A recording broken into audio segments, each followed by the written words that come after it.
првата фаза од најтешкото е поминато. Дали сме ние у таква фаза кај што првиот дел од најтешкото го поминавме, или според вас таа прва фаза уште не е ни завршена?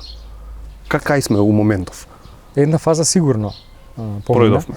Меѓутоа дали следната ќе биде потешка или не, сега не знаеме. Времето ќе покаже. Многу е битно што сме поспремни.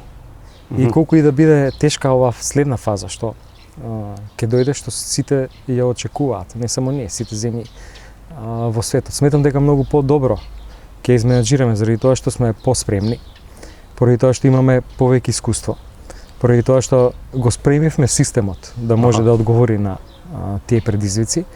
И сметам дека факторот изненадување сега ќе биде многу помал, без разлика каква ќе биде таа фаза. Значи, спремни сме за нешто за што на почетокот воопшто не бевме.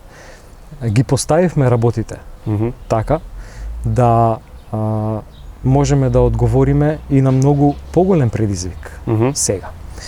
И сега кога го кажам ова, не мислам само на предизвикот во однос на третманот на пациентите, нивното упатување, патеките по кои што се движат, туку на некој начин се зближија луѓето. И тоа е многу интересен феномен во ваква криза.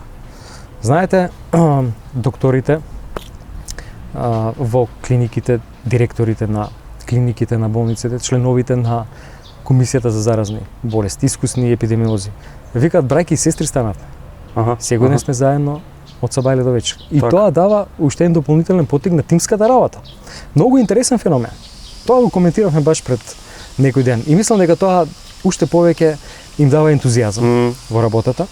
Посебно што сега има веќе резултати кои што ги постигна и тоа ги охрабрува.